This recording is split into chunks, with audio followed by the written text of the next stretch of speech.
නමෝ තස් භගවතෝ අරහතෝ සම්මා සම්බුද්දස්ස නමෝ තස් භගවතෝ අරහතෝ සම්මා සම්බුද්දස්ස නමෝ තස් භගවතෝ අරහතෝ සම්මා සම්බුද්දස්ස ශ්‍රද්ධා සම්පන්න කාරුණික පින්නතුනි හැම කෙනෙක්ම උතුම් සද්ධර්ම ශ්‍රවණය සඳහා සූදානම් වන මොහොත ලෝතර සම්මා සම්බුදුරජාණන් වහන්සේ විසින් බොහෝ කාලයක් මුළු සත්වගත මහානුකම්පාවෙන් දේශනා කළ ඒ උතුම් ශ්‍රී සද්ධර්මය. ඒ සද්ධර්මයෙන් සල්පයක් නමුත් හැම කෙනෙක්ම ශ්‍රවණය කරගන්නට සූදානම් වන්නේ. පින්නතුනි මේ අති විශාල ගැඹුරු ධර්මයක් ඒ මහ බෝධිසත්වයන් වහන්සේ දා ස්වයම්භූ ඥාණයෙන් අවබෝධ කරගන්නට යෙදුනේ. මුළු පංචවිධ ඤේය මණ්ඩලයේම ස්වයම්භූ ඥාණයෙන් අවබෝධ කරගත්තා කියලා කියන්නේ මුළු සමස්ත ලෝක ධාතුවම තමන්ගේ නුවණින් අවබෝධ කරගත්තා කියලා කියන්නේ ලේසි පහසු දෙයක් නෙමෙයි. සාරාංශක කල්පලක්ෂයක් පිරු පෙරුම්දම් ඇතිව මහා ජවන ප්‍රඥා ඇතිව ඒ අවබෝධ කරගත්ත ධර්මයයි අපට දේශනා කළේ. ඉතින් ඒ ධර්මය තේරුම් ගන්නකොටත් අපට ප්‍රඥාවන්ත භාවයෙන් යුක්තව උපන් ප්‍රඥා සහිත සිතුවිලි වලින්ම තේරුම් ගන්නට අවශ්‍යයි. ඒ නිසාම තමයි මේ ධර්මය ප්‍රඥාවන්තයින් සඳහා පවතිනක් කියලා බුදුරජාණන් වහන්සේ දේශනා කළේ. සමස්ත බුද්ධ භාෂිතයම අපට ලෝකෝත්තර ප්‍රතිපදාවත් ලෞකික කුසල මාර්ගයත් මේ හැම දෙයක්ම පෙන්වා දෙනවා. ඒ බුද්ධ දේශනාව තුළ බොහෝ ශ්‍රාවක භාෂිතයනුත් අපට දකින්නට පුළුවන්කම තිබෙනවා. ශ්‍රාවකයන් වහන්සේලා විසින් දේශනා කළ ඒ උතුම් ධර්මයේම ලෝතර සම්මා සම්බුදුරජාණන් වහන්සේගේ බුද්ධ මතය මත බුද්ධ වචනය මත පිහිටා දේශනා කළ බැවින් ඒ සියල්ලක්ම බුද්ධ භාෂිත ලෙසයි සැලකෙන්නේ. ඉතින් අද දවසේදීත් අපි ශ්‍රවණය කරන්නට බලාපොරොත්තු වෙන්නේ ඒ පටිසම්භිදා මග්ග ප්‍රකරණය ආශ්‍රය කරගෙන ශ්‍රාවක භාෂිතයක් විදිහට අපට දක්නට ලැබෙන පටිසම්භිදා මග්ග ප්‍රකරණය ආශ්‍රය කරගෙන ඒ විස්තෘත ධර්ම කාරණාවන් පිළිබඳව. ඒ ධර්ම කාරණා පිළිබඳව අපි විමසා බලනකොට අපි තෙසැත්තෑ ඥාන පිළිබඳවයි මූලික වශයෙන්ම කතා කරන්නේ. එහිදී අපි බොහෝ ධර්ම කොටහසයන් පිළිබඳව මීට පෙර හඳුනා ගන්නට යෙදුණා. අවසාන වශයෙන් අපි සාකච්ඡා කරමින් පැවතියේ භූමි නානත්ත් ඥානය පිළිබඳව. භූමි නානත්ත් ඥානය කියලා කියන්නේ ඒ භූමි ධර්මයන් පිළිබඳව ඇති කරගනු ලබන නුවණ. එතකොට භූමියක් කියලා කියනකොට අපි දන්නවා ප්‍රතිෂ්ඨාර්ථයෙන් අපිට උපකාර වන උපස්තම්භක වන දේ තමයි අපි භූමියයි කියලා කියන්නේ. ඒ කියන්නේ පිහිටා සිටින්නට උපකාරවත් වන තැන. එතකොට මේ භූමි පිළිබඳව අපි කතා කරනකොට අපිට විවිධ භූමීන් පිළිබඳව සාකච්ඡා කරන්න පුළුවන්. ඒ විවිධ භූමීන් අතර අපි ප්‍රධාන වශයෙන්ම කතා කළා භූමි හතරක් පිළිබඳව. මොනවාද? කාමාවචර භූමි, රූපාවචර භූමි, අරූපාවචර භූමි සහ අපරියාපන්න භූමි කියලා. එතකොට මේ භූමීන්හි කාමාවචර භූමි කියනකොට අපි හඳුනාගත්ත 11 තලයක් පිළිබඳව සතර අපායත්, මනුෂ්‍ය ලෝකයත්, දිව්‍ය ලෝක 6ත් මේ කියන 11 තලයක් පිළිබඳව. එතකොට ඒ 11 තලය කාමාවචර භූමිය හැටියටයි තේරුම් ගත්තේ. 11 තලයේ කාමාවචර භූමිය හැටියට අපි දක්වනකොට අපි මෙතනදී සාමාන්‍යයෙන් හඳුනා ගැනීම ඒ වුණත් විශේෂ කොට විග්‍රහ කළා මොකද්ද? මේ 11 තැනක හටගත්ත යම් ස්කන්ධ ධාතු ආයතන මේ ධර්මයන්ගේ පැවැත්මක් තිබෙනවා නම් මේ තමයි කාමාවචර භූමියයි කියලා කියන්නේ කියලා. එතකොට මේ භූමිය කියන දේ කෙනකෙනාට සාපේක්ෂව නැතිනම් කෙනකෙනා තුල උත්පාදනය කරගනු ලබන කෙනකෙනා තුල හටගනු ලබන දෙයක් හැටියට දකින්නට පුළුවන්කම තිබෙනවා. ඒ කියන්නේ කාමාවචර භූමියයි කියනකොට කාමාවචර භූමිය තුල विद्यमान වන ඒ ලක්ෂණයන්.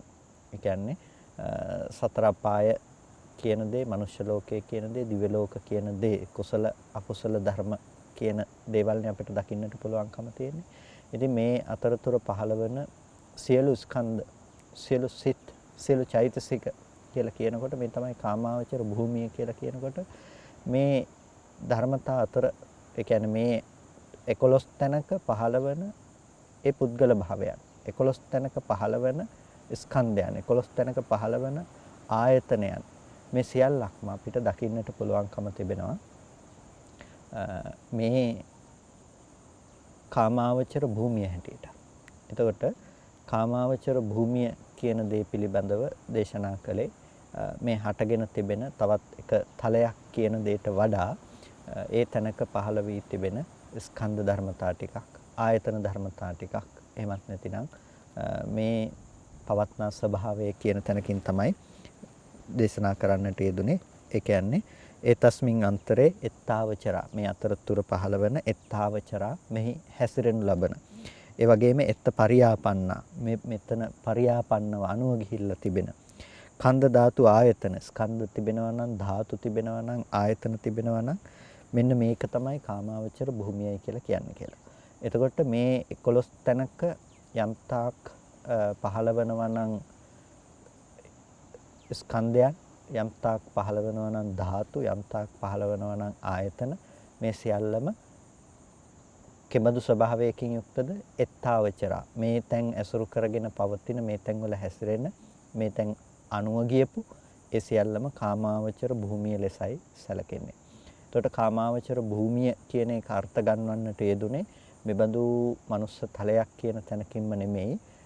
කාමාවචර භූමිය පිළිබඳව අර්ථ ගන්නවන්නට යෙදුනේ ඊට අනුරූපව හැසිරෙන එත්තාවචර එත්ත පරියාපන්න මේ දේවල් අනුව ගිහිල්ලා පවතින තැනක් හැටියට. එතකොට භූමිය කියන දෙයට ලබා දුන්න නිර්වචනය පිළිබඳව අපිට යම් ගැඹුරු අවබෝධයක් ඒ ඔස්සේ ලබා ගන්නට පුළුවන්කම තිබෙනවා. එත්තාවචර එත්ත පරියාපන්නයි කියන එකෙන් මේ ධර්මයන් ඇසුරු කරගෙන පවතින දෙයක්. එතකොට මේ ධර්මයන් අනුව ගොස් පවතින දෙයක් හැටියට අපිට එය හඳුනා ගන්නට පුළුවන්කම තිබෙනවා. එතකොට මේ ආකාරයට අපි කාමාවචර භූමිය පිළිබඳව හඳුනාගත්තා වගේම රූපාවචර භූමිය පිළිබඳවත් අපි හඳුනාගත්තා ඒ ධ්‍යාන අනුව. ඒ කියන්නේ ප්‍රථම ධ්‍යාන, ဒုတိ ය ධ්‍යාන, තෘතීය ධ්‍යාන, චතුර්ථ ධ්‍යානයි කියන ඒ ධ්‍යාන ක්‍රමයන් අනුව අපි හඳුනාගත්ත රූපාවචර භූමිය. එතකොට ප්‍රථම ධ්‍යානය හීන වශයෙන්, ඒ වගේම මධ්‍යම වශයෙන්, ප්‍රනීත වශයෙන් දියුණු කරලා උපදින බ්‍රහ්මතලයන්.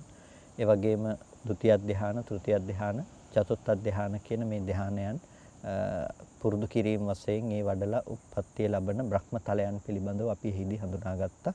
විශේෂයෙන් රූපාවචර බ්‍රහ්ම ලෝකයන් 16ක් පිළිබඳව තමයි අපි එතනදී හඳුනාගත්තේ පංච සුද්ධාවාසයේද සහිතව. එතකොට මේ බ්‍රහ්ම පාරිසජ්ජයේහි සිට අකනිට්ඨකා බඹතලයේ දක්වා පවත්නා මේ අතරතුර පහළ වන සියලු ස්කන්ධ, සියලු ධාතු, සියලු ආයතන කියන දේවල්. කියන්නේ සියලු තලයන් අනුව ගියපු පරියාපන්න වුණ සියලු ස්කන්ධ, ධාතු, ආයතන කියන මේ ධර්මයන් සහ ඒ ධ්‍යාන සමාපත්තියට සමවන්න අය, ප්‍රතිසන්දිය ලැබපු අය වගේම ධ්‍යාන සමාපත්තිය තුළ වාසය කරන අය, ditta ධම්ම සුඛ විහරණය සඳහා වාසය කරන අය කියන මේ සියල්ලෝම ඇතුළත් කොටයි ඒ භූමිය පිළිබඳව එතනදී අපි හඳුනා ගන්නට යෙදුනේ. ඊට පස්සේ අපිට දකින්න පුළුවන්කම තිබෙනවා අරූපාවචර භූමිය. අරූපාවචර භූමිය කියලා කියන්නේ අරූපයි කියලා කියන්නේ රූප කියන එක. ඒ කියන්නේ රූපයක් නැති, රූපයක් පිළිබඳව පැනවීමක් නැති භූමියක් තිබෙනවා නම් ඒ අරූපාවචර භූමියයි. එතකොට රූපයක් පිළිබඳව පැනවීමක් නැහැ කියලා කියන්නේ රූපේ පිළිබඳව කිසිම සංඥා මාත්‍රයක පැනවීමක් එහි නැති නිසා තමයි අරූපාවචරයි කියලා කියන්නේ. එතකොට ප්‍රථම ධ්‍යාන, ဒုတိ ය ධ්‍යාන, තෘතීය ධ්‍යාන ආදී ධ්‍යාන මට්ටම් වලදී අපි දකිනවා මේ දේවල් අර්පණා ඉපදවීමේදී අපි යම් කිසි රූපී නිමිත්තක් පිළිබඳව සිහි තබමින් තමයි මේ අර්පණා ඉපදවීම කරන්නේ.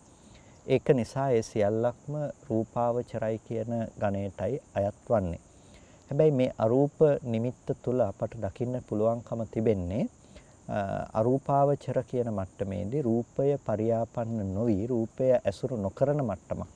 රූපය ඇසුරු නොකරන මට්ටමක් කියලා කියන්නේ රූපේ පිළිබඳව ඔහුගේ සංඥාගතයක් නොපවත්වීම වශයෙන් තමයි අරූපී ධර්මයන් පිළිබඳ සංඥාගතයක් පැවැත්වීම නිසායි මේ මට්ටමේ ධ්‍යාන ප්‍රතිලාභයක් කරන්නට පුළුවන්කම තිබෙන්නේ.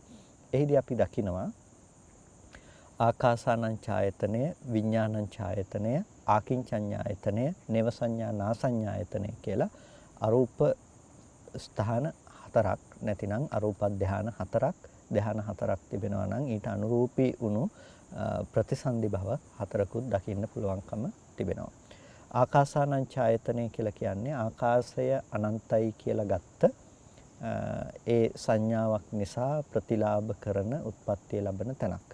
ආකාශය අනන්තයි කියලා කියන්නේ ආකාශස්ත ධාතුවේහි නැතිනම් ආකාශයේහි තිබෙන ශුන්්‍යත ප්‍රතිසංයුක්ත භාවය සහ රූපී ධර්මයන්ගෙන් හිස් ස්වභාවය පිළිබඳව අරමුණු කිරීම වශයෙන් උපදවාගත්ත සමාධි මට්ටමක්. එතකොට අපි මුලින් සඳහන් කළා වගේම රූපාවචර නිමිතිවල අපට දකින්නට පුළුවන්කම තිබෙන්නේ රූප සංඥාවකට හිත තැබීම වශයෙන්.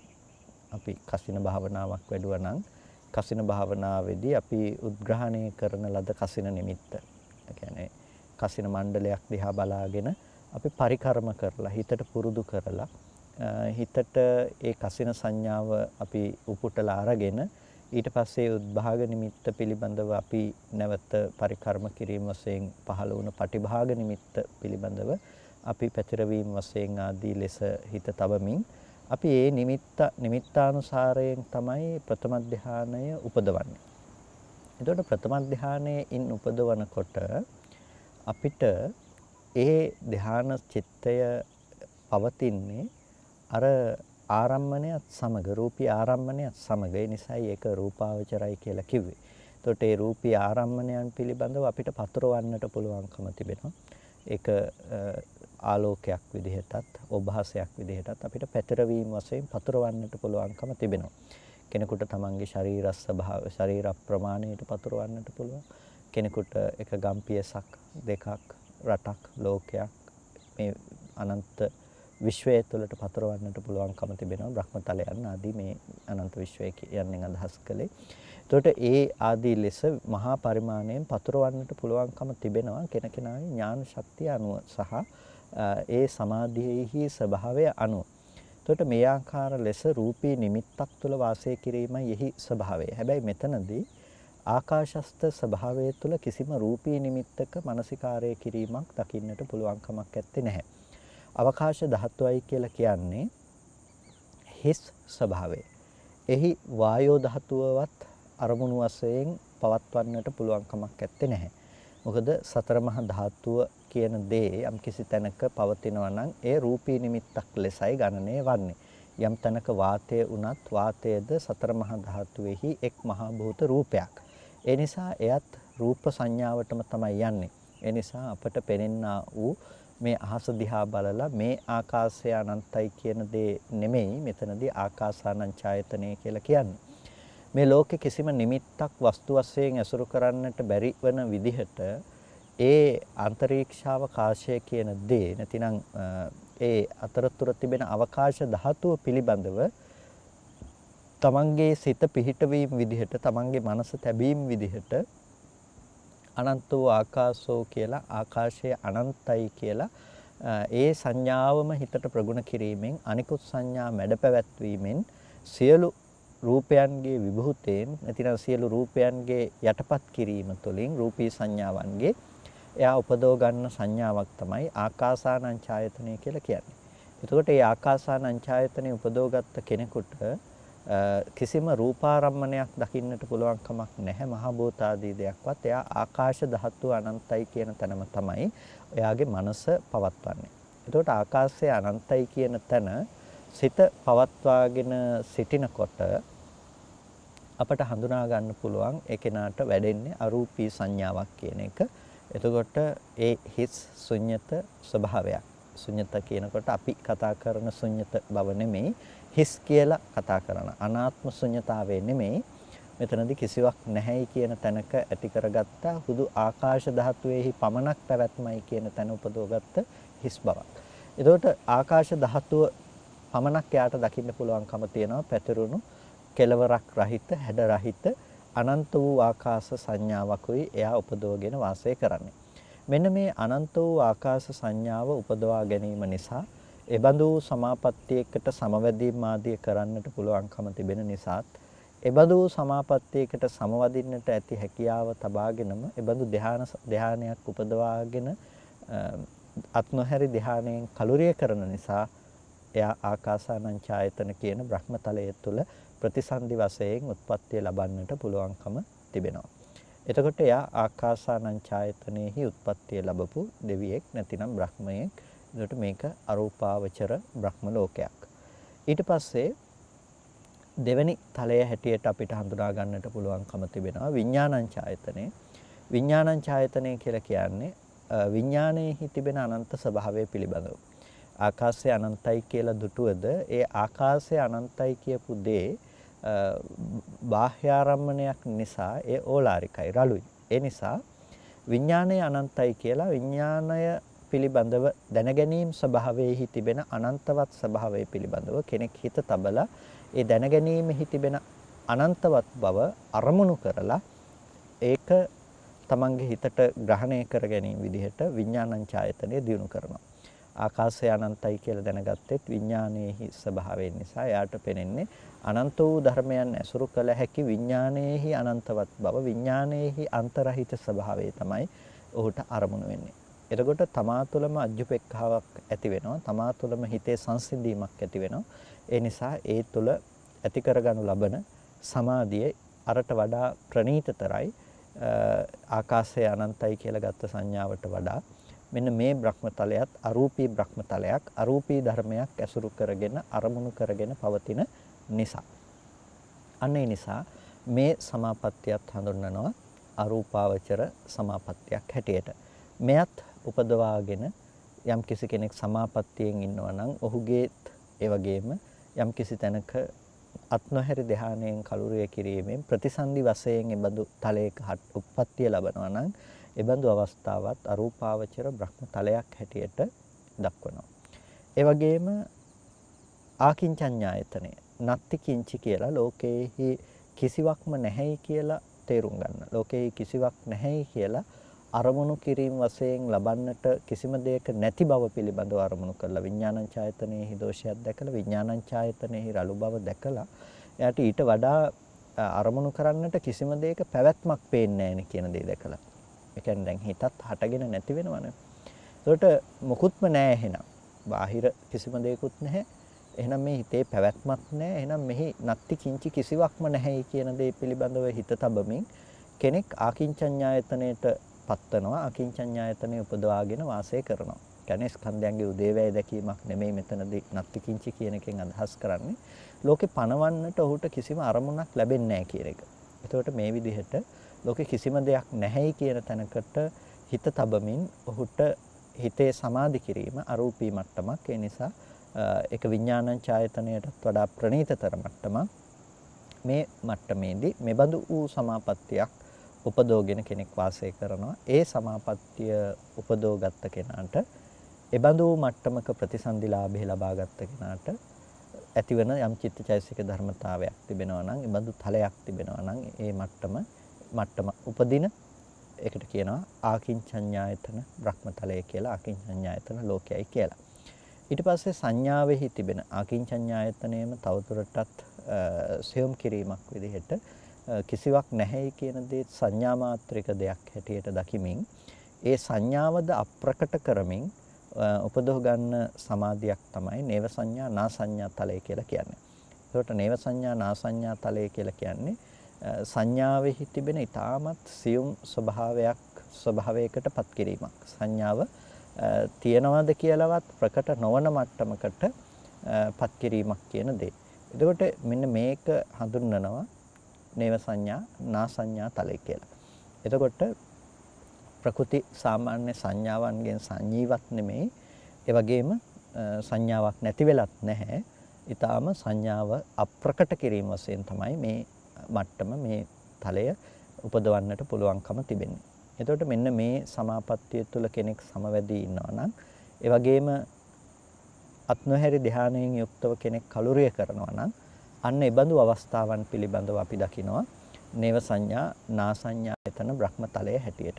එතකොට මෙන්න මේ කියන සියලු අතරතුර භූමීන් අතරතුර ඒ කියන්නේ අපි ගත්තාම ආකාශය අනන්තයි කියලා ආකාසානංචායතනයේ ඉඳලා නේව සංඥා නා සංඥායතනයේ දක්වා එත්තන්තරේ මේ අතරතුර පහළවන එහෙම නැතිනම් මේ සමාපත්තීන්ට සමවැදී පවතිනහුගේ යම් චිත්ත චෛතසික ධර්මතා ටිකක් තිබෙනවා නම් ස්කන්ධ ධාතු ආයතන ධර්මයන් තිබෙනවා නම් අන්න ඒ සියල්ලම තමයි අරූපාවචර භූමිය කියලා කියන්නේ.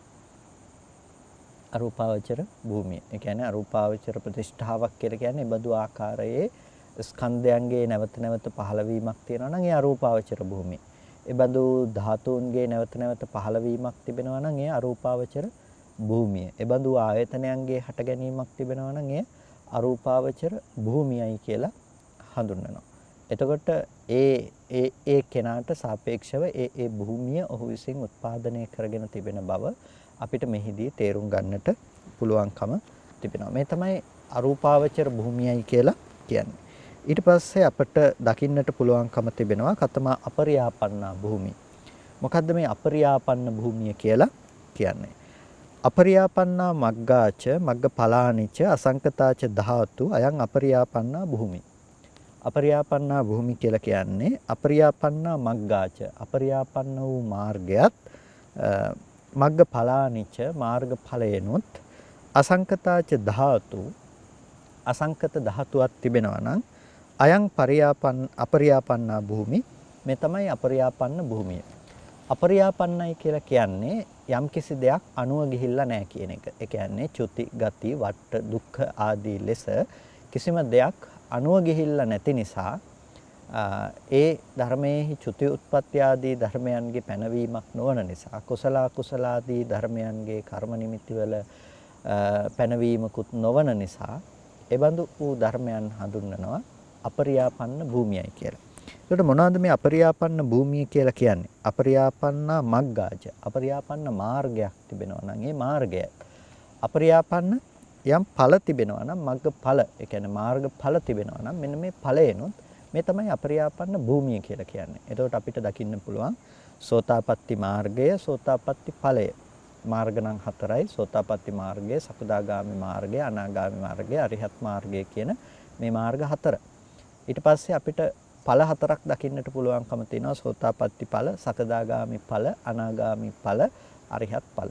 එතකොට මේ හැම තැනකම අසංකත සංඛ්‍යාත නිර්වාණය තමයි අරමුණු කරමින් පවතින්නේ. ඒ කියන්නේ නිර්වාණ ධර්මයට ප්‍රවේශය තමයි ලබන්නේ. එතකොට සෝවාන් මාර්ගයෙන් අරමුණු කොට සෝවාන් ඵලයෙන් අධිගමනය කරන්නේ නිර්වාණයමයි. සකදාගාමි මාර්ගයෙන් සකදාගාමි ඵලයෙන් අධිගම කරන්නේ නිර්වාණයම තමයි. එතකොට ඒ නිර්වාණය අවබෝධ කළාට මෙතනදී කතා කරන්නේ නිවන් කීපයක් පිළිබඳව නෙමෙයි. නිවන් කීපයක් පිළිබඳව නෙමෙයි. නිවන් හතරක් ඇත්තේ නැහැ. එකම නිර්වාණ ධාතුවයි. නැතිනම් එකම නිවන පිළිබඳව කතා කරන්නේ. ඒකට එකම නිවීම පිළිබඳව කතා කරනකොට මේ හතර අවස්ථාවකදී කතා කරන නිවන් හතරක් පිළිබඳව නෙමෙයි. එකම නිර්වාණය පිළිබඳව අවබෝධ කරගනු ලබන, පැහැදිලි කරගනු ලබන ආකාර හතරක් පිළිබඳව. එකම නිර්වාණය පිළිබඳව, නිවීම පිළිබඳව අවබෝධ කරගනු ලබන ආකාර හතරක් පිළිබඳව. එතකොට ඒ ආකාර හතරක් කියලා කියන්නේ ආගේ කෙලෙස් පරිනිර්වාණය නැතිනම් කෙලෙස් දුරු වීම කියන දේ සතර තැනකදී සිද්ධ වෙනවා. එතකොට මේ සතර තැනකදී සිදු කිරීම සඳහා හේතු වන යම් චිත්තචෛතසික ධර්මතා ටිකක් තිබෙනවා නම් නැතිනම් මාර්ග සහ ඵල සිත් කියලා මේ යම් ධර්මතා ටිකක් තිබෙනවා නම් අන්න ඒ ධර්මයෝ තමයි අපරියාපන්න භූමිය ලෙස හඳුන්වන්නේ. අපරියාපන්න භූමිය ලෙස. එය කිසිවක් පරියාපන්න නැහැ. ඒ කිසිවක් අණුව ගිහිල්ලා නැහැ. ඒ නිසා ඒ භූමිය හඳුන්වනු ලබනවා අපරියාපන්න භූමිය විදිහට. කිසිවක් අණුව ගිහිල්ලා නැති නිසා ඒ ධර්මයන්ගෙන් සංසාර ප්‍රවෘත්ති අණුව යන්නේ නැති නිසා සංකත ධර්මයන් ඇසුරු කොට පවතින්නේ නැති නිසා ඒ නිර්වාණය අරමුණු කොට පවතින නිසා ඒ භූමිය පිළිබඳව අපි හඳුන්වන්නේ අපරියාපන්න භූමිය හැටියට. එතකොට මේ තමයි ප්‍රධාන භූමි හතර. පිටා සිටින්නට පුළුවන් නැතිනම් භූමි ස්ථල හතරක්. කාමාවචර, රූපාවචර, අරූපාවචර, අපරියාපන්න. එතකොට මේකේ භූමි තුනක් පිළිබඳව අපි කතා කරොත්, තුන් භූමිය පිළිබඳව අපි කතා කරොත් මේ සියල්ලම අපි කියනවා පංච උපාදානස්කන්ධය අනුව යන ඒ වගේම සංකිලිට්ඨ සංකිලේශී අසංකිලිට්ඨ සංකිලේශික ආදී ධර්මයන්ගෙන් යුක්ත වුණ භූමීන් තමයි මේ භූමි තුනම. එතකොට මේ භූමි තුන පිළිබඳව අපි කතා කළාම එය සංකත ධර්මයන් ඇසුරු කරගෙන සංකත ධර්මයන් අරමුණු කරගෙන පවතින භූමි. ඒ නිසාම ඒ තැන්වල චුති ප්‍රතිසන්දි ආදී දේවල් දකින්නට පුළුවන්කම තිබෙනවා. හැබැයි අපරියාපන්න භූමිය තුල මේ කිසිදු ලක්ෂණයක් विद्यमान වන්නේ නැහැ. අපරියාපන්න භූමිය තුල පරියාපන්න ධර්මයක පෙනෙන विद्यमान කිසිම ලක්ෂණයක් දකින්නට පුළුවන් කමක් නැත්තේ නැහැ. ඒ නිසා චුති උත්පත්ති ආදී කිසිම දෙයක් දකින්නට පුළුවන් කමක් නැත්තේ නැහැ. ඒ නිසාම ජාති ජරා ව්‍යාධි මරණ ශෝක පරිදේව ආදී කිසිම දුක්ඛයක් මේ අපරියාපන්න භූමිය තුල දකින්නට පුළුවන් කමක් නැත්තේ නැහැ. මේ අපරියාපන්න භූමිය තුල එකම විඥානයයි මනෝ විඥාන ධාතුව පමණයි. එතකොට අපිට අපරියාපන්න භූමිය යනුවෙන් දකින්නට පුළුවන්කම තිබෙන්නේ ඒ ලෝකෝත්තර භූමිය. එම නැතිනම් කාම රූප අරූප කියන මේ සියලු ලෝකයන්ගෙන් ඉක්මී ගියපු තත්වයක් හැටියටයි අපට හඳුනා ගන්නට පුළුවන්කම තිබෙන්නේ. මෙන්න මේ භූමි හතරට කියනවා ප්‍රධාන භූමි හතර කියලා. එතකොට මේ භූමීන් අතර මේ ස්කන්ධයන්ගේ මේ ධාතුන්ගේ මේ ආයතනයන්ගේ තියෙන වෙනස් ස්වභාවය පිළිබඳව තේරුම් ගැනීම තමයි භූමි නානත්ත් ඥානය කියලා කියන්නේ. මේ භූමීන්ගේ තිබෙන නානත්වයේ පිළිබඳව කොහොමද චතු ධම්ම වවත්තානේ පඤ්ඤා භූමිනානත්තේ ඥානං කියලා කිව්වේ මේ සතර ධර්මයන් පිළිබඳව ව්‍යවස්ථාපනය කිරීම. එතකොට අපි මිනිස්සෙක්, දෙවියෙක්, තිරිසංගත සත්වයෙක්, නිරයික සත්වයෙක් කියලා දකින මේ තැනක ඔහුට ස්කන්ධ ධර්මතා ටිකක් දකින්නට පුළුවන්කම තිබෙනවා. එතකොට මෙන්න මේ අනුරූපීව එයාට ලෝකයේ සත්පුද්ගල සංඥාව උපදවන්නට තැනක් නැතිව හටගත් ධර්මතා ටිකක වැයවීම කියන දේ පමණක් හේතුඵල ධර්මක පැවැත්මක් කියන දේ පමණක් දකින්න පුළුවන්කම තිබෙනවා. එතකොට මෙන්න මේ විදිහට භූමීන් අපිට ප්‍රධාන වශයෙන් අපි හතරක් පිළිබඳව සාකච්ඡා කරනවා වගේම අපිට දකින්න පුළුවන්කම තියෙනවා අපරාපි චතස්සෝ භූමිය තවත් භූමීන් හතරක් පිළිබඳව දකින්න පුළුවන්. එතකොට දැන් මේ භූමි පිළිබඳව අපි කතා කරන්නේ වෙනත් මානයක් ඔස්සේ වෙනත් න්‍යායක් ඔස්සේ අපි කතා කරන්නේ. ඉතින් භූමි සමූහයක් පිළිබඳව අපිට ප්‍රධාන වශයෙන් දකින්නට පුළුවන්කම තිබෙනවා. හැබැයි භූමි සමූහයක් දැක්කත් අපි මේ කතා කරන්නේ සාමාන්‍යයෙන් කතා කරන ඒ භූමි කියලා අපි කතා කරපු මේ හතර කතා කරපු අවස්ථාවන්ට අනුරූපීව නෙමෙයි ඒ ස්ථානානුරූපීව ඒ ස්ථානයන්ට අනුව පිහිටා සිටින මට්ටම් විදිහටයි මේ භූමි පිළිබඳව කතා කරන්නේ. කොහොමද? අපරාපි චතස්සෝ භූමියෝ තවත් භූමි හතරක් තිබෙනවා. චත්තාරෝ සතිපට්ඨාන. සතර සතිපට්ඨානය. කායානුපස්සනා භූමිය, වේදනානුපස්සනා භූමිය, ඒ වගේම චිත්තානුපස්සනා භූමිය, ධම්මානුපස්සනා භූමිය කියලා භූමි හතරක් සතර සතිපට්ඨාන භූමි හැටියට දකින්නට පුළුවන්කම තිබෙනවා. කායානුපස්සනා භූමිය කියනකොට දැන් මේ කතා කරන්නේ එක සන්දර්භයක. ඒ කියන්නේ එක දැන් ලෝකෝත්තර ප්‍රතිපදාව වඩන්නට අපි උත්සුක වෙන කෙනෙකු විසින් තමන්ගේ ප්‍රතිපදාව සකස් කිරීම නැතිනම් සතර සතිපට්ඨානය දියුණු කිරීම කියන දේ. ඒකට ඒ සතර සතිපට්ඨානය දියුණු කරනවා කියන දෙයට අදාළව පිහිටා සිටින ස්ථාන හතරක් තියෙනවා. ඒ ටික තමයි මේ භූමි හැටියට සතර සතිපට්ඨානය දක්වන්නේ. කායානුපස්සනා භූමියක්. කායානුපස්සනාව නැමැති පිහිටා සිටින්නට පුළුවන් ඥානය උත්පාදනය කරගන්න පුළුවන් භූමියක් තිබෙනවා. එතකොට මේ කායානුපස්සනා භූමිය කියලා කියන්නේ මොකද්ද? ආනාපාන සතිය. අපි ආනාපාන සතිය පිළිබඳව මූලික වශයෙන් අපි දන්නවා මොකක්ද ආනාපාන සතිය කියලා කියන්නේ. ආශ්වාස ප්‍රශ්වාසයන් පිළිබඳව සිහිය පැවැත්වීම වශයෙන් අපි ඇති කරගනු ලබන කයෙහි කය අනුව දකිමින් වාසය කරන භාවනාවක්. සතර සතිපට්ඨානයේ මූලික පබ්බය අපි කායානුපස්සනා පබ්බය හැටියට දකින ආනාපාන පබ්බයයි දකින්නේ කායානුපස්සනාවේ පළවෙනි දේ හැටියට කර්මස්ථානයේ හැටියට. ඊට පස්සේ අපිට ඉරියාපත පබ්බේ දකින්නට පුළුවන්කම තිබෙනවා. ඉරියව් පැවැත්ම පිළිබඳව සිහිනුවන පැවැත්වීම. ඊට පස්සේ සම්පජාඤ්ඤ පබ්බේ දකින්නට පුළුවන්කම තියෙනවා. ඒ සම්පජානකාරීව වාසය කිරීම කියන ආකාරයට. ඊට පස්සේ පටික්කුල පබ්බය දකින්නට පුළුවන්.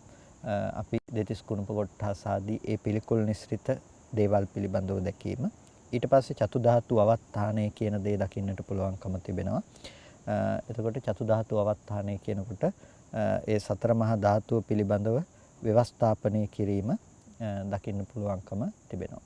ඒ වගේම නව සීවතික භාවනාවක් සීවතික නවයේ පිළිබඳව අපි කයෙහි උද්දුමාතක විනීලක විපුබ්බක වික්ඛායිතක වික්ඛිත්තක හත වික්ඛිත්තක වේලාහිතක පුලවක අට්ටික කියන මේ ආකාරයේහි සංඥාවන් පිළිබඳව අපි හිත තබාගෙන වාසය කිරීම කියන එකට අපි කියනවා තමන්ගේ මනස එබඳු වූ අසුබය ඇසුරු කරගෙන භාවනා කිරීම කියන එකට ඒ සීවතික භාවනාවන් කියලා. එතකොට මෙන්න මේ සීවතික භාවනාවන්ට හිත තබා ගැනීමත් කර්මස්ථානයක් කායානුපස්සනාවට අදාළ වන දෙයක්. මේ විදිහට කායානුපස්සනාවට අදාළ භාවනාවන් කර්මස්ථානයන් අපිට තොදුසක් දකින්නට පුළුවන්කම තිබෙනවා. ප්‍රධාන කොටස් 14ක් වශයෙන් දකින්නට පුළුවන්කම තිබෙනවා.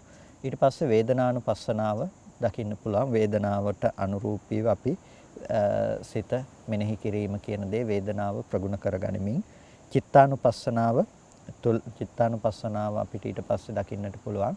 සිතෙහි ස්වභාවය අනුව අපි සිත පැවැත්වීම කියන එක.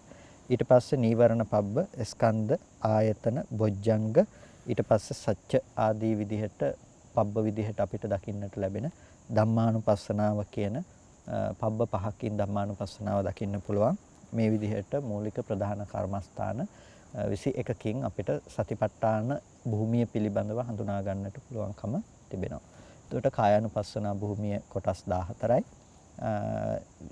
වේදනානුපස්සනා භූමිය, චිත්තානුපස්සනා භූමිය සහ කොටස් 5කින් යුක්ත ධම්මානුපස්සනා භූමිය කියලා අපිට හඳුනා ගන්නට පුළුවන්කම තිබෙනවා. මේ තමයි සතර සතිපට්ඨාන භූමිය. එතකොට මෙතනදී सिद्ध කරලා තියෙන්නේ කොමක්ද? සතිපට්ඨාන භාවනාවන් අනුව විභජනයකට ලක් කිරීම. ඊට පස්සේ චත්තාරෝ සම්මප්පදාන සතර සම්‍යක් ප්‍රධාන ධර්ම. සතර සම්‍යක් ප්‍රධාන වීරය නැතිනම් සතර සම්‍යක් ප්‍රධාන ධර්මයෝ දක්වනවා භූමියක් හැටියට. ඒ වගේම චත්තාරෝ ඉද්ධිපාදා සතර 이르දිපාද පිළිබඳව විග්‍රහ කොට දක්වනවා භූමියක් විදිහට. සතර 이르දිපාද කියනකොට ඡන්ද චිත්ත විරි විමර්ශ කියන මේ ධර්මයන් දක්වනවා භූමියක් හැටියට භූමි විග්‍රහයක් ලෙස. ඊට පස්සේ චත්තාරි ධානානි සතර ධාන දක්වනවා. චතස්සෝ අප්පමඤ්ඤායෝ මෙත්තා කරුණා මුදිතා උපේක්ඛා කියන මේ සතර අප්පමඤ්ඤා දක්වනවා. චතස්සෝ භූමියක් හැටියට භූමි හතරක් හැටියට. ඒ වගේම චතස්සෝ අරූප සමාපත්තියෝ අරූප සමාපත්තීන් දක්වනවා. අපි ඉස්සෙල්ලා භූමීන් ප්‍රතිසන්දි ලබන තැන් පිළිබඳව කතා කළා. ඒ වගේම සමාපatti පිළිබඳව දක්වනවා. ඒ වගේම චතස්සෝ පටිසම්භිදා අත්ථ ධම්ම නිරුක්ති පටිභාන ආදී මේ ප්‍රතිසම්භිදාවන් පිළිබඳව දක්වනවා. ඊට පස්සේ චත්තස්සෝ පටිපදා ප්‍රතිපදා සතරක් පිළිබඳව ඊට පස්සේ විග්‍රහ කොට දක්වනවා. දුක්ඛාපටිපදා කිප්පාභිඥා ඒ වගේම දුක්ඛාපටිපදා දන්දාභිඥා සුඛාපටිපදා කිප්පාභිඥා සුඛාපටිපදා දන්දාභිඥා ආදී ලෙස තිබෙන ප්‍රතිපදා සතරක් පිළිබඳව ඊට පස්සේ දක්වනවා. චත්තාරි ආරම්මනානි ආරම්මන සතරක් පිළිබඳව විග්‍රහ කොට දක්වනවා. චත්තාරි ආර්ය වංශානි සතර ආර්ය වංශයක් පිළිබඳව දක්වනවා. මේ කාරණා වෙන වෙනම විග්‍රහ කරන්නේ නැත්තේ මේක භූමි වශයෙන් අපිට විශාල වශයෙන් සාකච්ඡා කරන්නට කරුණු වෙන වෙනම නැති වුණත් සාමාන්‍යයෙන් දැන් අපි ගත්තොත් චත්තාරි ආර්ය වංශානිකව සතර ආර්ය වංශයන් කිව්වහම චීවර පිණ්ඩපාත සේනාසන ගිලාන ප්‍රත්‍යාදී මේ ධර්මයන්ගේ ඒ ඊතරීතර භාවයෙන් යුක්තව අපි පවත්වන නුවණ. ඊට පස්සේ සතර සංග්‍රහ වස්තුව දානය ප්‍රිය වචනය අර්ථචර්යාව සමානාත්මතාවය කියන මේ සතර සංග්‍රහ වස්තුව. ඊට පස්සේ චත්තාරි චක්කානි සතර චක්‍රයෝ ඊට පස්සේ චත්තාරි ධම්මපදානි සතර ධර්මපදයෝ ඉමා චතස්සෝ භූමියෝ මේ දේවලුත් සතර භූමීන් හැටියට දක්වනවා. එතකොට මේ භූමීන් කියලා කියන්නේ මේ තැන්වලදී මේ ඒ තැනට අදාළ වන ඒ තැනට අනුරූපීව තිබෙන ඒ තැනට ගැළපෙන ආකාරයට අපි අර්ථගත යුතු දෙයක් හැටියටයි මේ දේවලුත් භූමි හැටියට දක්වන්නේ. එතකොට තං ඥාතට්ඨේන ඥානං ඒ ධර්මයන් ඥාත වශයෙන් නැතිනම් දැන ගැනීමත් ඒ වගේම ප්‍රජානන වශයෙන් අවබෝධ කිරීමත් කියන දේවල් වලට කියනවා ප්‍රඥාව කියලා. අන්න ඒ නිසා චතුධම්ම වවත්තානේ පඤ්ඤා භූමිනානත්තේ ඥානං මේ සතර ධර්මයන් පිළිබඳව ව්‍යවස්ථාපනය කිරීම භූමිනානත්තේ ඥානය හැටියට දක්වනවා. එතකොට දැන් අපි මෙතනදී හඳුනා ගන්නට අවශ්‍යයි මේ සතර ධර්මකාරණා ව්‍යවස්ථාපනය තමයි භූමිනානත් ඥානයයි කියලා කිව්වේ. මේ සතර ධර්මයන් පිළිබඳව කරන ව්‍යවස්ථාපනය. එතකොට මේ සතර ධර්මයන් පිළිබඳව කරන ලද ව්‍යවස්ථාපනය අපිට මෙතනදී හඳුනා ගන්නට පුළුවන්කම තිබෙනවා. ප්‍රධාන වශයෙන්ම කොටස් හතරක් විදිහට අපි අර ප්‍රධාන භූමි ටික කතා කළා වගේම අවශේෂ අනිකුත් කරුණු හතරේ කොටස් අරගෙන ඒ ධර්මයන් පිළිබඳව වෙන වෙනම සම්මර්ෂණය කිරීම භූමිනානත්තේ ඥානය හැටියට ඒ කොටස් ටිකක් සංග්‍රහ කොට තිබෙනවා. ඊට පස්සේ අපිට 19 වෙනි ඥානය හැටියට 19 ඥානය හැටියට දකින්න පුළුවන්කම තිබෙන්නේ ධම්මනානත්ත ඥානය. ධර්මනානත්වයේ පිළිබඳව සිහි පැවැත්වීම නැතිනම් මෙනෙහි කිරීම කියන දේ. අපි කතා කළේ මීට කලින් භූමිනානත්ත ඥානය, දැන් කතා කරන්නේ ධම්මනානත්ත ඥානය. ධර්මයන් පිළිබඳව සිහි පැවැත්වීම කියන දේ. කතං නව ධම්ම වවත්තානේ පඤ්ඤා ධම්මනානත්තේ ඥාන. මොකද්ද නව ධර්මයන් පිළිබඳව ව්‍යවස්ථාපනය කිරීම ධම්මනානත්තේ ඥානයයි කියලා කියන්නේ. කතං ධම්මේ වවත්තේති. කොහොමද ධර්මයන් පිළිබඳව ව්‍යවස්ථාපනය කරන්නේ? නුවණින් මෙනෙහි කරන්නේ කොහොමද? කාමාවචරයේ ධම්මේ කුසලතෝ වවත්තේති. කාමාවචර ධර්මයන් කුසල වශයෙන් ව්‍යවස්ථාපනය කරනවා. අකුසලතෝ වවත්තේති. අකුසල වශයෙන් ව්‍යවස්ථාපනය කරනවා. අභ්‍යාකතතෝ වවත්තේති. අභ්‍යාකත විදිහට ව්‍යවස්ථාපනය කරනවා. රූපාවචරයේ ධම්මේ කුසලතෝ වවත්තේති. රූපාවචර ධර්මය කුසල වශයෙන් ව්‍යවස්ථාපනය කරනවා. අභ්‍යාකතතෝ වවත්තේති. අභ්‍යාකත විදිහට ව්‍යවස්ථාපනය කරනවා. අරූපාවචරයේ ධම්මේ කුසලතෝ වවත්තේති. අරූපාවචර ධර්මයන් කුසල වශයෙන් ව්‍යවස්ථාපනය කරනවා. අභ්‍යාකතතෝ වවත්තේති. අභ්‍යාකත විදිහට ව්‍යවස්ථාපනය කරනවා. අපරියාපන්නේ ධම්මේ කුසලතෝ වවත්තේති. අපරියාපන්න ධර්මයේ කුසල වශයෙන් ව්‍යවස්ථාපනය කරනවා. අභ්‍යාකතතෝ වවත්තේති. අභ්‍යාකත වශයෙන් ව්‍යවස්ථාපනය කරනවා. එතකොට කුසල වශයෙන් කියනකොට අපි දන්නවා කර්ම වශයෙන් කියලා. ඊට පස්සේ අභ්‍යාකතයක් කියනකොට අපි දන්නවා කුසල වශයෙන් අකුසල වශයෙන් නොකියන ලද කියන අර්ථයෙන් අව්‍යාකෘතයි කියලා කියනවා. කර්ම වශයෙන් නොකියන ලද ඒ දේවල් අව්‍යාකෘතයි කියලා කියනවා. එතකොට විපාකාදී ධර්මය කුසල ආදී වශයෙන් නොකියන නිසා ඒ දේවල් අභ්‍යාකෘත නැතිනම් අව්‍යාකෘත ධර්ම හැටියටයි අපි හඳුනාගන්නේ. කතං කාමාවචරයේ ධම්මේ කුසලතෝ වවත්තේති. අකුසලතෝ වවත්තේති. අභ්‍යාකතතෝ වවත්තේති. කාමාවචර ධර්මයන් කුසල වශයෙන් ව්‍යවස්ථාපනය කරන්නේ කොහොමද? අකුසලතෝ වවත්තේති. අකුසල වශයෙන් ව්‍යවස්ථාපනය කරන්නේ කොහොමද? අභ්‍යාකතතෝ වවත්තේති. අභ්‍යාකත වශයෙන් ව්‍යවස්ථාපනය කරන්නේ කොහොමද? දස කුසල කම්මපතේ කුසලතෝ වවත්තේති. දස කුසල කර්මපතේ කුසල් වශයෙන් ව්‍යවස්ථාපනය කරනවා. දස අකුසල කම්මපතේ අකුසලතෝ වවත්තේති. දස අකුසල කර්මපතයන් අකුසල හැටියට ව්‍යවස්ථාපනය කරනවා. රූපංච විපාකංච කිරියංච අභ්‍යාකතතෝ වවත්තේති. රූප විපාක ක්‍රියාදී මේ ධර්මයන් අව්‍යාකෘත හැටියට ව්‍යවස්ථාපනය කරනවා. එවං කාමාවචරයේ ධම්මේ කුසලතෝ වවත්තේති. මෙන්න මේ ආකාරයට කාමාවචර ධර්මයන් කුසල වශයෙන් ව්‍යවස්ථාපනය කරනවා. අකුසල වශයෙන් අව්‍යාකෘත වශයෙන් ව්‍යවස්ථාපනය කරනවා. එතකොට රූපාවචර ධර්මයන් කොහොමද කුසල වශයෙන් ව්‍යවස්ථාපනය කරන්නේ? ඉත්තස්ස චත්තාරි ජහනානි කුසලතෝ වවත්තේති. එතකොට රූපාවචර ධර්මයන් පිළිබඳව කොහොමද කුසල වශයෙන් ව්‍යවස්ථාපනය කරන්නේ? ඉදට්ඨස්ස කියලා කියනවා. ඉදට්ඨස්ස මේ ලෝකයේ තුල වාසය කරන, ඒ කියන්නේ මනුෂ්‍ය ලෝකේ සිටින්නා වූ කෙනෙක්, මනුෂ්‍ය ලෝකේ සිටින්නා වූ කෙනෙක් චත්තාරි ජහනානි කුසලතෝ වවත්තේති.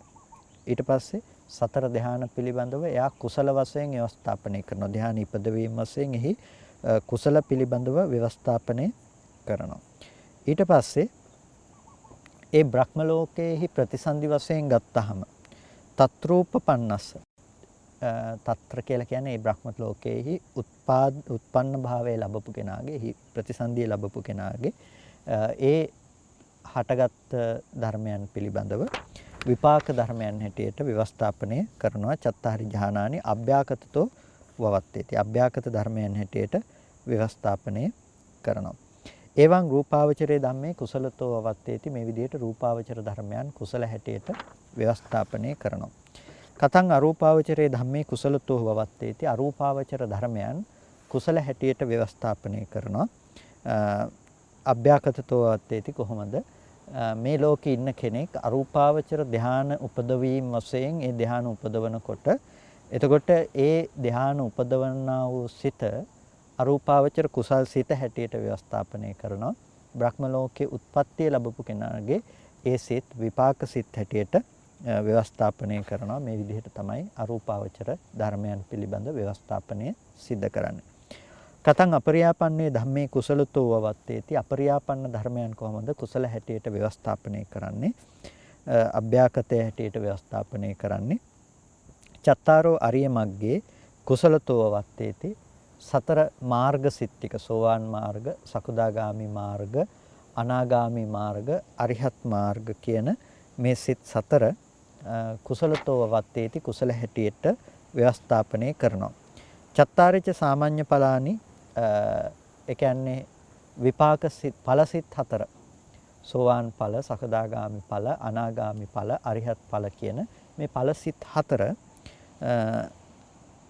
විපාක සිත් හැටියට නැතිනම් අභ්‍යාකත සිත් හැටියට ව්‍යවස්ථාපනය කරනවා.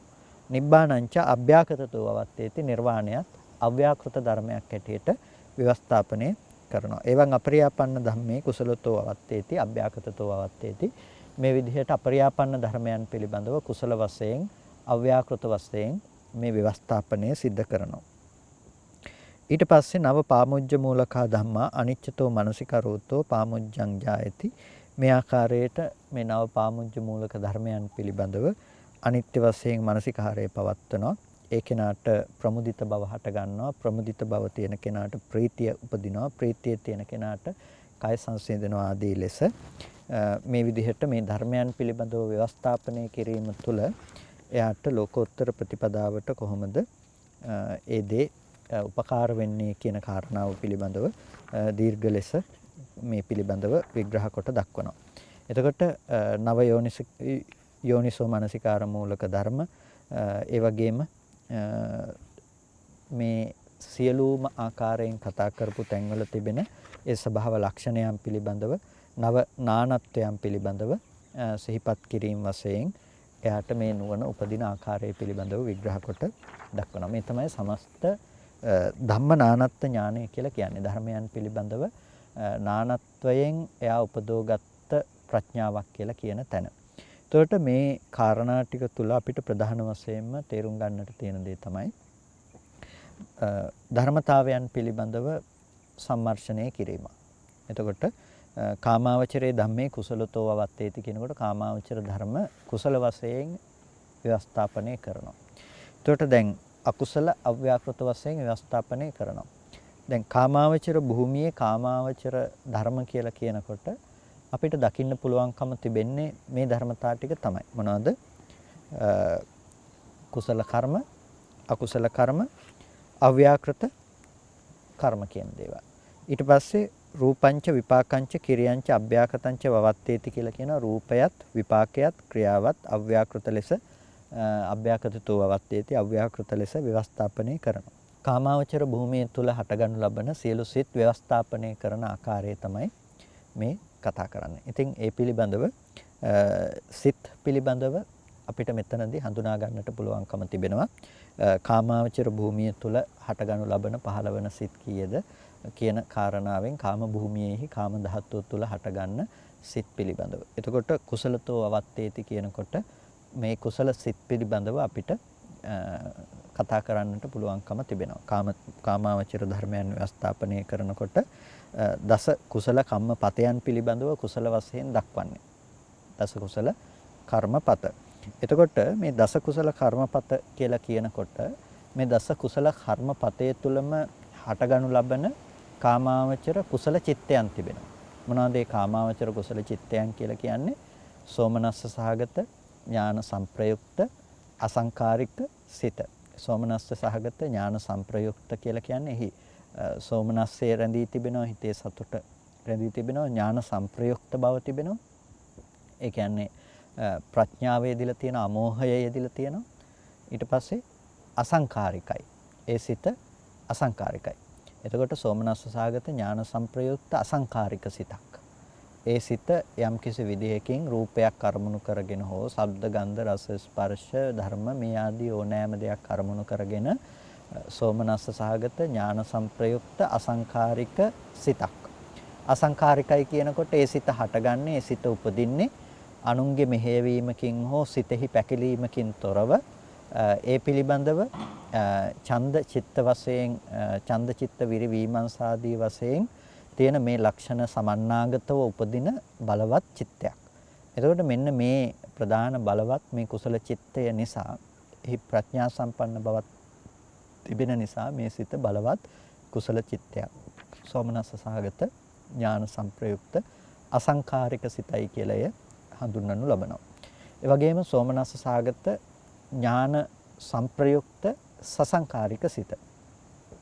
සෝමනස්ස සහගත ඥාන සංප්‍රයුක්ත කියලා කියන්නේ ඒ සිත සෝමනස්ස සහගතයි, ඥාන සංප්‍රයුක්තයි. එහි ප්‍රඥාව යෙදিলা තියෙනවා. කම්මස්සගත සම්මාදිට්ඨිය ආදී වශයෙන් හෝ අනිත්‍ය ආදී වශයෙන් දැකීම විදිහට හෝ එහි තිබෙන ප්‍රඥා සම්පන්න භාවය එහි තිබෙනවා.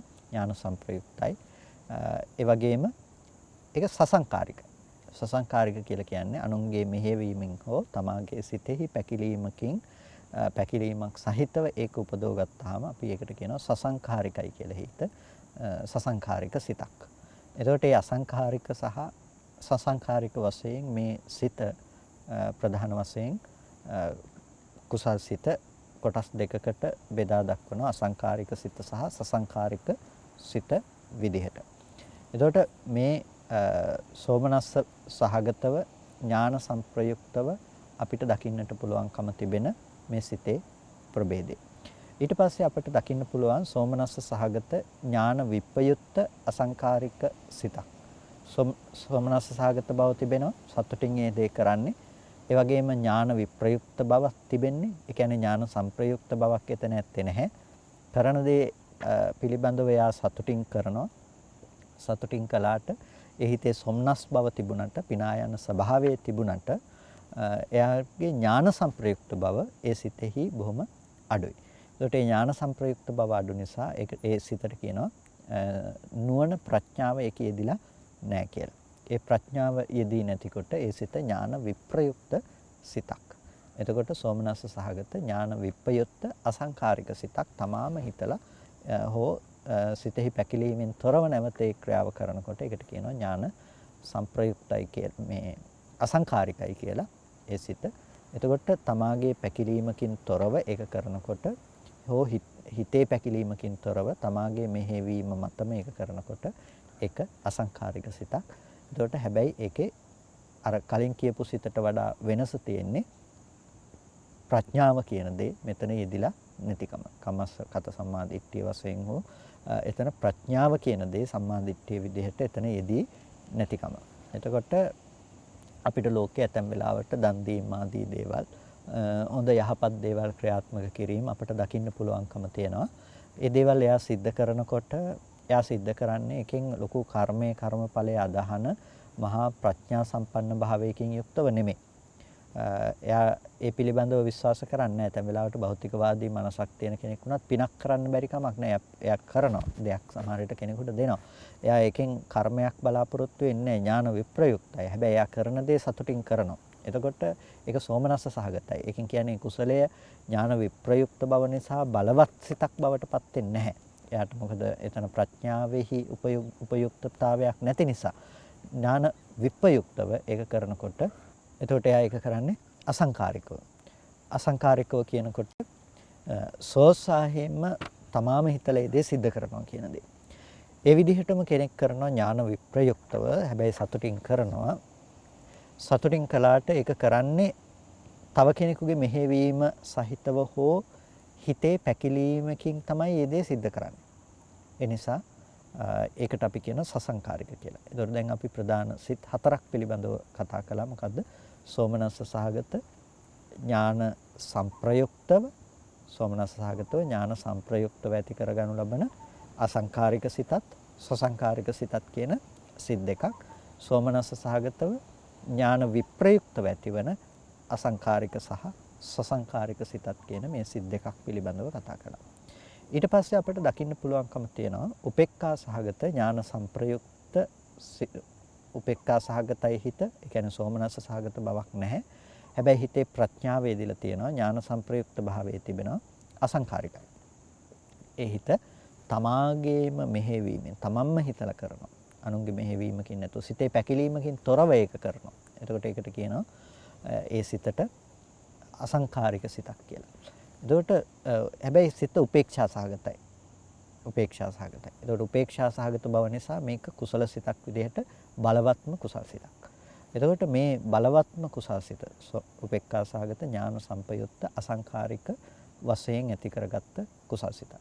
ඊට පස්සේ උපේක්ඛා සහගත ඥාන සංපයුක්ත සසංකාරික කුසල සිත. උපේක්ඛා සහගතයි ඥාන සංප්‍රයුක්තයි. හැබැයි ඒ සිත සසංකාරිකයි. තමාගේ මෙහෙවීමෙන් අනුන්ගේ මෙහෙවීමක් මත හෝ හිතේ පැකිලීමක් සහිතව ඒ කුසලයේ නියුක්ත වීම තමයි අපිට දකින්නට පුළුවන්කම තිබෙන්නේ. උපේක්ඛා සහගතයි. හැබැයි නුවණ යෙදිලා තියෙනවා. සසංකාරික භාවයකුයි දකින්න පුළුවන්කම තිබෙන්නේ. ඒ වගේම උපේක්ඛා සහගත ඥාන විප්‍රයුක්තව අර අපි සෝමනස්ස බව තුල කතා කළා වගේම ඥාන විප්‍රයුක්තව අසංකාරික සහ සසංකාරික භේදයෙන් තවත් සිත් දෙකක් දකින්නට පුළුවන්කම තිබෙනවා. මෙන්න මේ ප්‍රධාන සිත් 8ක්. ප්‍රධාන සිත් 8ක් අපි මෙතනදී කතා කරනවා. මේ සිත් 8 මොනවද? කාමාවචර මහා කුසල් සිත් 8 කියලා අපි කියන්නේ. එතකොට යම්කිසි ආකාරයකින් අපි දස කුසල කර්මපත පිළිබඳව මේ කුසල කර්මපත කුසල් හැටියට ව්‍යවස්ථාපනය කරනකොට අපි දකිනවා මෙන්න මේ සිත තමයි කුසල ධර්ම කියලා කියන්නේ. එතකොට මේ සිතෙහි යෙදෙන ධර්මයන් තිබෙනවා. මේ සිතෙහි තිබෙන කුසල සිතක් කියලා කියන්නේ ඇයි මේකට? එතකොට ඒ කුසල සිතක් කියන්නේ කුසල චෛතසික ධර්මයන්ගෙන් යුක්ත නිසා. එතකොට මේ කුසල ධර්මයන්ගෙන් සංප්‍රයුක්ත වූ මේ ධර්මයන් පිළිබඳව මේ ධර්මේනොයි කුසල ධර්මයන් කියලා ව්‍යවස්ථාපනය කරනවා. එතකොට මෙන්න මේ ව්‍යවස්ථාපනය කරන බව තමයි මෙතන තිබෙන ප්‍රධානම ලක්ෂණය බවට පත් වෙන්නේ.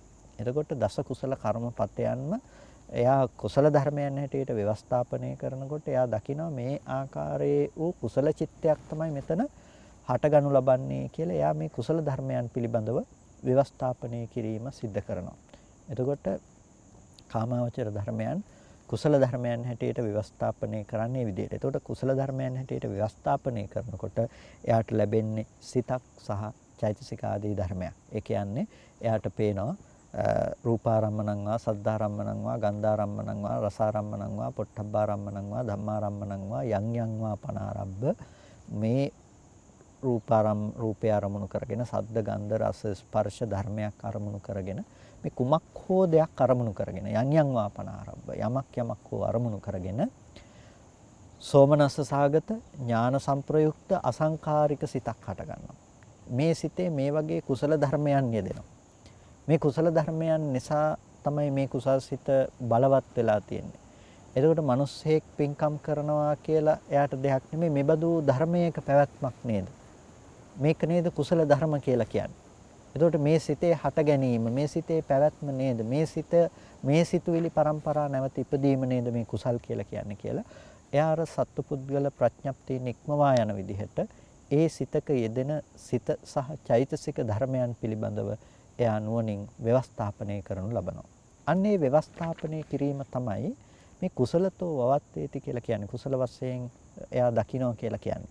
එතකොට එයා කාමාවචර ධර්මයන්ගේ මේ තිබෙන කුසල ධර්මයන් පිළිබඳ මේ කුසල ලක්ෂණයන් පිළිබඳව එයා මානසිකාරයේ පැවැත්වීම ධම්මනානත්ත් ඥානයටයි. එතකොට ධම්මනානත්ත් ඥානය කියලාම කියන්නේ මේ තන මේ ධර්මතාවයන් පිළිබඳව එයා පවත්වන ප්‍රඥාව, මේ ධර්මතාවයන් පිළිබඳව එයා පවත්වන නුවණ තමයි මෙතනදී මේ හඳුන්වනු ලබන්නේ. එතකොට අපිට මේක විශේෂයෙන් දකින්නට පුළුවන්කම තිබෙනවා මේ තුළ අර සත්පුද්ගල භාවයේ ඉක්මවා යන ඥාන දර්ශනයක පැවැත්මට උපයෝගී වන දෙයක් හැටියට මේ චිත්තචෛතසික ධර්මතාවයන් පිළිබඳව පවත්වන මේ නුවණ.